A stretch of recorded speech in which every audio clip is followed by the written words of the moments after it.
Today my guest is Bari Weiss, a staff writer and editor for the New York Times and author of the book, How to Fight Anti-Semitism. Bari Weiss, welcome to the Civil Discourse. Thanks for having me, Paula. So given your views, and you're outspoken and you're eloquent, but you are very much about a certain kind of position that is not popular with the left, I expect that you have gotten pushback. This is, of course, on the internet, you're trolled and so forth. Well, it's hard. I mean, I think like many people who see themselves sort of center-right or center-left, as I certainly see myself, although the boundaries of that are changing constantly, you know, this is not a good moment to be a centrist. This is a good moment to be on the political extremes. The center has sort of really fallen away in our politics, and I think those of us who are trying to maintain sort of centrist sanity, A, it's not a sexy position, and B, it's a really vilified position. But isn't it interesting that the centrist position is the most vilified position? Because I guess if you're on the left or the right, the other doesn't necessarily even pay attention to you. But it makes sense, because right now we're in a team.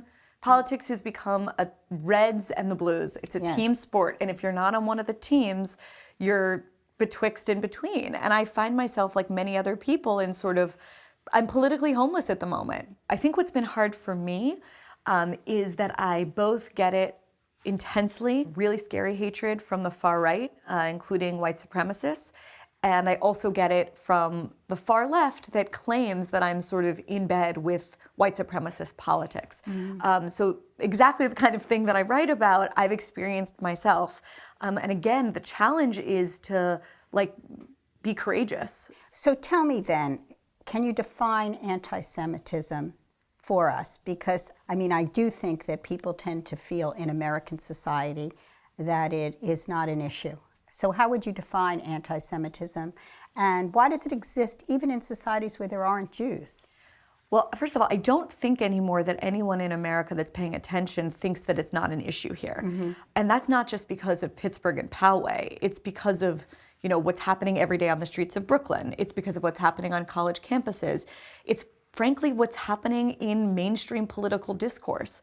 The idea that America's problems are to blame on the globalists, the elites, or the bankers, or George Soros. I mean, there's a way in which very fringe ideas that are tinged with anti-Semitism have made their way into the political mainstream under the presidency of Donald Trump.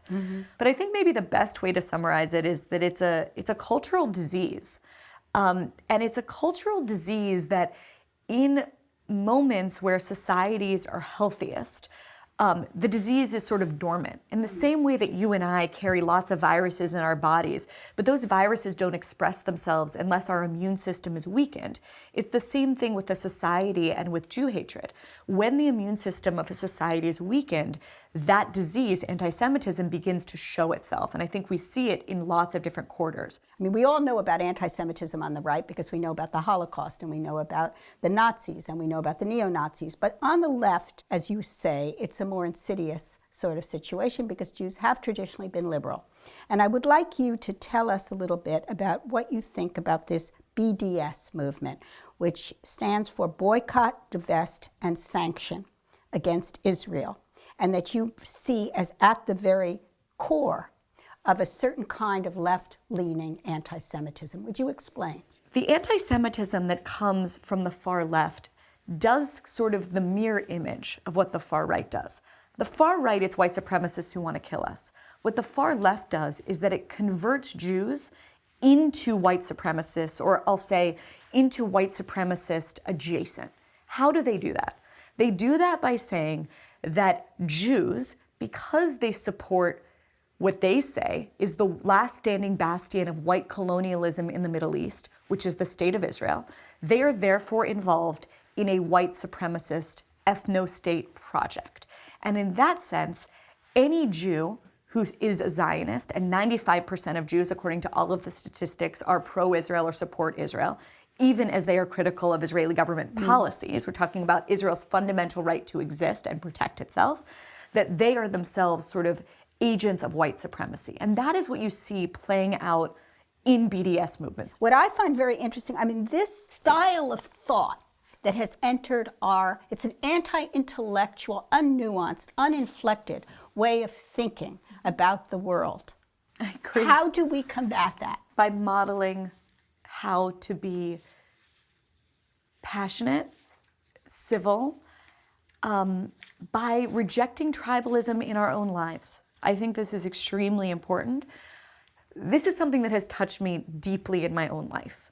The number of friends that I have lost over the years because of politics are more than most people.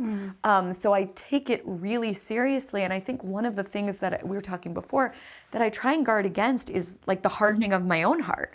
Because when that happens, it's really hard not to feel like you're in this defensive, crouched position and like everyone's against you. And I think it's just very important to not give in to that. And that's really hard personal work that I'm working at every day.